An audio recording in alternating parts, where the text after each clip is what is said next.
Le serment du jeu de paume de Jacques-Louis David. Étape numéro 1. Je présente le document. La première étape quand on commente un document, c'est de dire quelle est sa nature. Il s'agit ici d'un tableau. Mais attention, il nous faut tout de suite lever une ambiguïté en ce qui concerne le célèbre serment du jeu de paume. L'œuvre que vous allez commenter à l'examen n'est pas, à proprement parler, le tableau. C'est l'une des deux études du tableau. Alors qu'est-ce qu'une étude ?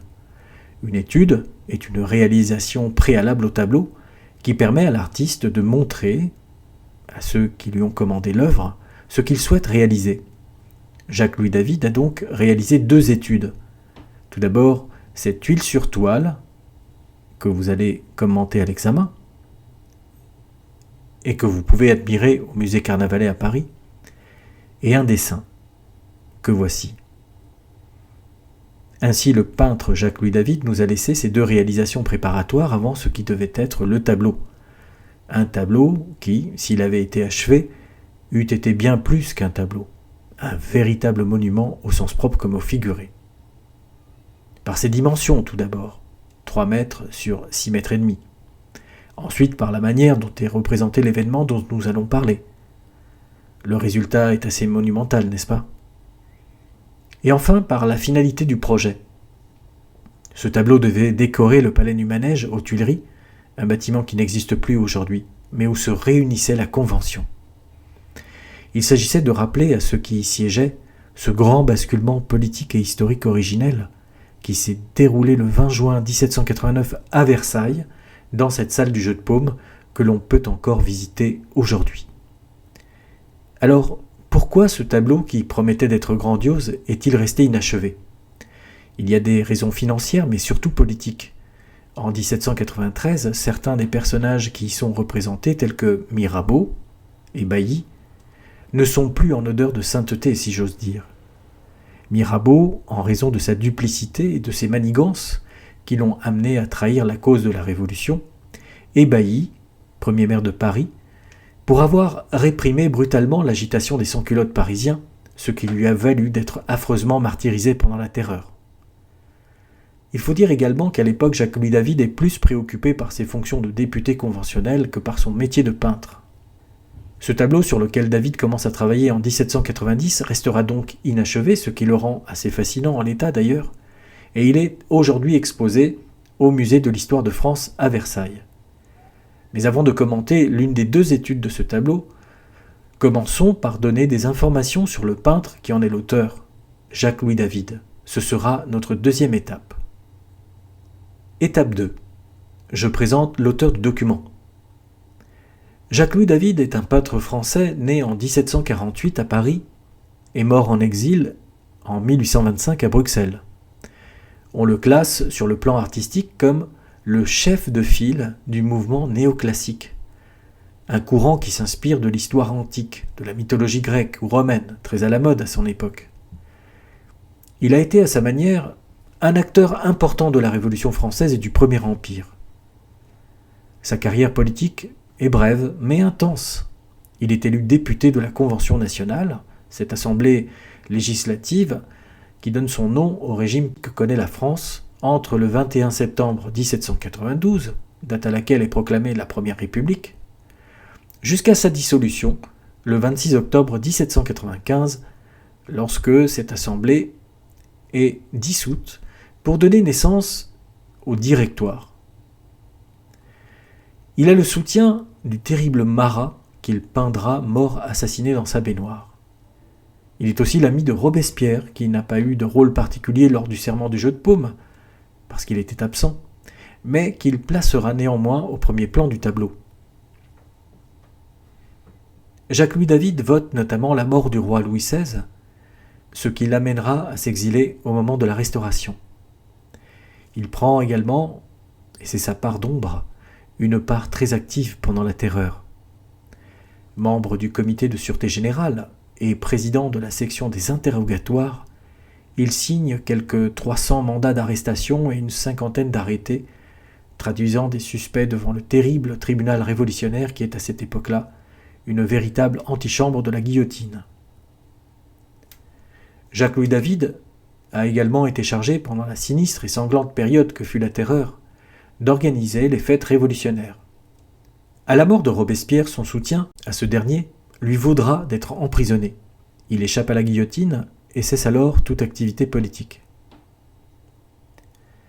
Grand admirateur de Napoléon Bonaparte, il se met à son service et réalisera pour lui sa plus grande composition, le Sacre de Napoléon. À la chute de ce dernier en 1815, il quitte définitivement Paris et s'installe à Bruxelles, jusqu'à sa mort, survenue en 1825. Et jusque-là, il enseignera son art à des élèves venus de toute l'Europe. Après avoir présenté l'auteur d'une œuvre, il faut la contextualiser, c'est-à-dire la replacer dans le contexte de son époque. C'est ce que nous allons faire dans une troisième partie. La scène représentée est datée du 20 juin 1789. Quelle est l'origine de cet événement historique ? Face aux difficultés financières du royaume, Louis XVI a convoqué les États généraux, une assemblée de 3 ordres, qui constituent la société d'Ancien Régime, la noblesse, le clergé et le tiers-État. Cette assemblée s'ouvre à Versailles le 5 mai 1789. Elle est composée de 308 députés du clergé, 285 de la noblesse et 621 du tiers-État.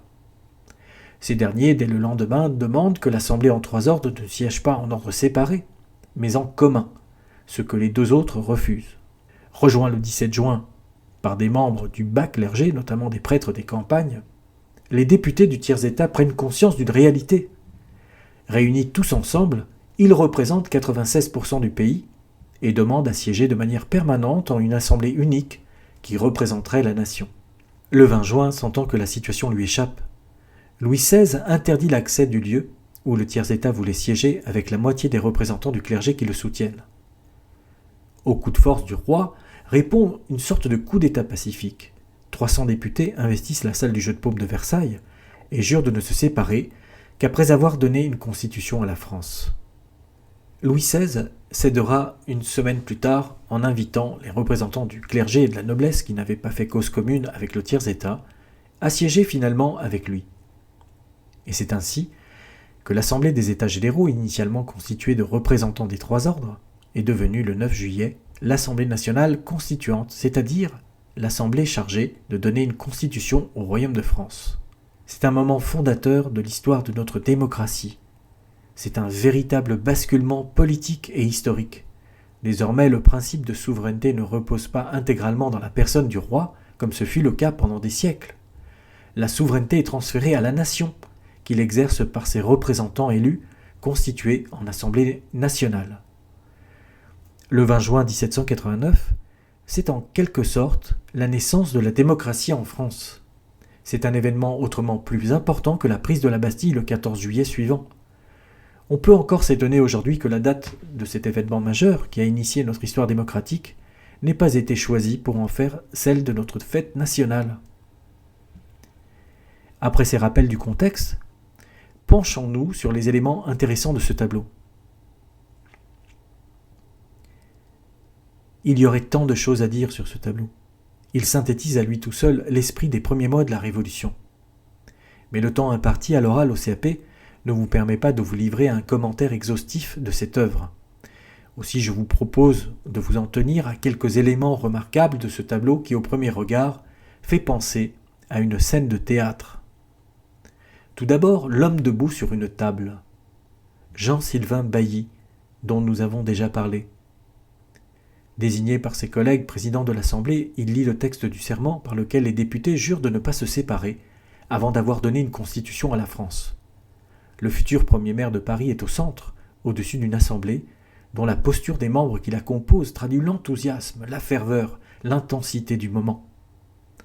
À ce mouvement quasi théâtral qui anime les personnages fait écho le vent qui s'engouffre dans la salle et dans lequel nous pouvons voir symboliquement le vent de la liberté qui souffle sur la France.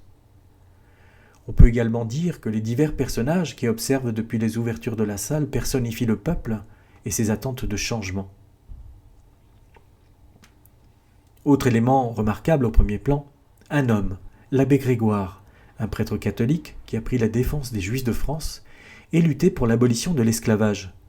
Son attitude donne à penser qu'il accompagne l'accolade que se donnent les deux autres. Un moine, reconnaissable à sa bure blanche, et un pasteur protestant. Cet élément du tableau symbolise la réconciliation des catholiques et des protestants dans ce moment fondateur. C'est la tolérance religieuse, l'égalité de tous indépendamment de l'appartenance à une religion, et la liberté de conscience qui sont ici exaltées. Une liberté de conscience que les hommes de la Révolution ne respecteront pas, car quelques mois séparent seulement la réalisation de ce dessin, de ce tableau, de cette étude, des terribles massacres de septembre 1792 qui se sont déroulés dans différents lieux de Paris, mais tout particulièrement dans le quartier de notre école, à Saint-Joseph-des-Carmes, rue de Vaugirard, mais aussi à l'abbaye de Saint-Germain-des-Prés. Ces massacres qui ensanglantent l'avènement de la Première République quelques jours plus tard sont le prélude à la répression féroce de tout sentiment religieux et à l'interdiction de tous les cultes sous la terreur. Un troisième élément intéressant parmi d'autres, ce député, Martin Dauche, qui exprime par sa posture son désaccord, et cet autre qui s'interpose face à la réaction violente que provoque son refus de prêter serment. Ici, Jacques-Louis David a sans doute voulu exprimer d'une autre manière la liberté de conscience, mais appliquée cette fois-ci au champ politique. La vérité est que Martin Dauche, qui a effectivement refusé de prêter serment, a failli être lynché par les députés en colère suite à son refus de prêter serment. L'un d'entre eux a même tenté de l'assassiner d'un coup de poignard. Il a fallu exfiltrer rapidement Martin Dauche de la salle du jeu de paume afin de lui permettre d'échapper à la colère des députés exaltés. Une colère annonciatrice du fanatisme meurtrier avec lequel les hommes de la Révolution ne tarderont pas à éliminer leurs opposants.